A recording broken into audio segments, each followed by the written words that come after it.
El joven monje budista abandonó por la noche el monasterio que por tanto tiempo le había cobijado. No llevaba ninguna ropa que le delatara como monje. Caminaba solitario y sin rumbo claro por una calle oscura y maloliente de una ciudad africana. Detrás dejaba una época de aprendizaje donde había conseguido enfrentarse a su propio sufrimiento, una época donde el Dharma había sido el néctar de paz que por tanto tiempo había buscado. Cuando era un adolescente, lleno de odio contra sí mismo y contra todos, jamás hubiera podido pensar que la verdadera felicidad estaba dentro de él mismo. Sin embargo, ahora, caminando, sentía como la rabia había vuelto. Aquella llamada telefónica de hace días, donde supo de la violenta muerte de su madre, le había devuelto una rabia que por mucho tiempo consideró arrinconada para siempre. Durante horas caminó desorientado por la ciudad, hasta que ya en la madrugada tomó una habitación en un mísero hostal. Cuando encendió la luz del minúsculo cuarto, vio como el suelo estaba plagado de cucarachas muertas y en la sábana de la cama era perceptible una mancha enorme. Luego se sentó sobre un cojín encima de la cama, en postura de meditación. Durante mucho tiempo observó su propia rabia, percibiendo cómo iba apagándose poco a poco. Solo entonces notó la presencia agazapada pero poderosa de la culpa. Sentía que de alguna manera él había sido el culpable de la muerte de su madre. Si hubiera estado con ella, su muerte quizás no hubiera ocurrido. Si en vez de buscar liberarse de su propio sufrimiento a través del Dharma, hubiera sido un mejor hijo y permanecido pendiente de ella, tal vez hubiera podido salvarla de su destino. La somnolencia terminó por vencerle y se tumbó en la cama para dormir. Cuando la luz de la mañana le despertó, su determinación era fuerte. No veía ningún sentido en volver al monasterio.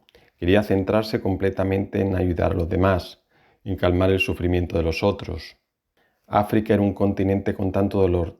Había tanto sufrimiento y desesperanza, tanta violencia inútil y tanta vida desperdiciada. Era tiempo de compartir con los otros la sabiduría inagotable del Dharma que había tenido la suerte de aprender en uno de los escasos monasterios budistas que existían en África. Durante meses y meses recorrió ciudades y países, mendigando comida, ofreciéndose a veces trabajar por un mínimo sustento. Pasó penalidades de todo tipo, estuvo a punto de morir un par de veces, pero sobre todo compartió un inmenso sufrimiento con cientos de personas que se cruzaron con él, pero siempre intentando aliviar el sufrimiento de los otros, a veces aconsejando, a veces escuchando, a veces compartiendo la poca comida que tenía, en otras ocasiones simplemente estando con ellos. Aquellos hombres y mujeres, aquellos rostros, las historias que llevaban consigo iban quedando atrás y apenas dejaban una huella en él. No había nada que retener. La vida, la verdadera vida, estaba en el presente. Una tarde llegó a uno de esos agujeros miserables de África donde el futuro no existe y el dolor es tan perceptible que se halla incrustado profundamente en el rostro de los hombres. Se hallaba en Isla Migingo, en el lago Victoria, justo en la frontera entre Kenia y Uganda. 400 habitantes que compartían un espacio ínfimo, apenas la mitad de un campo de fútbol, en lo que algunos decían que era la isla más densamente poblada del mundo. En su mano tenía un papel con el nombre de una persona que tal vez le podría dar trabajo en la pesca, una pesca del que sabía era el único sustento de la isla y que cada día escaseaba más y más. Lo primero que hizo fue buscar algún lugar económico donde alojarse.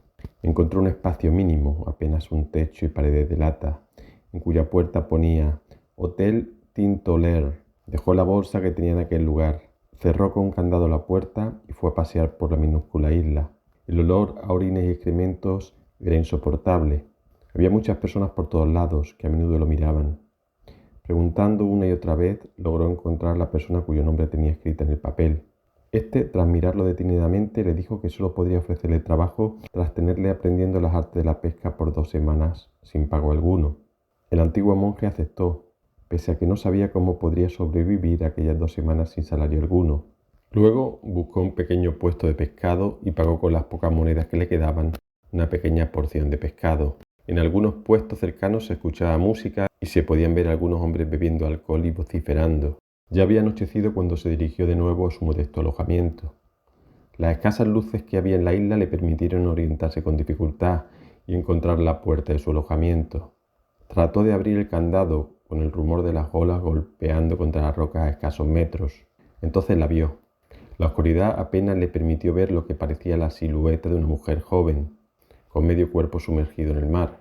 Al principio no entendió, pero le bastó escuchar unos sollozos y ver cómo seguía adentrándose en el mar para concluir que aquella joven trataba de quitarse la vida. Sin pensarlo, caminó por la roca en la semioscuridad hasta que se lanzó al mar, y pocos segundos después tenía asida a la muchacha fuertemente por el brazo.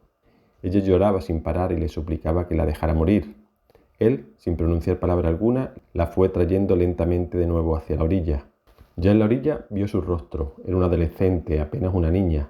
Gimoteaba sin parar y no cesaba de pedir que le soltara el brazo. Él, para calmarla, le pidió que le contase la razón por la que no quería seguir viviendo. Luego la soltaría y podría hacer lo que deseara con su vida.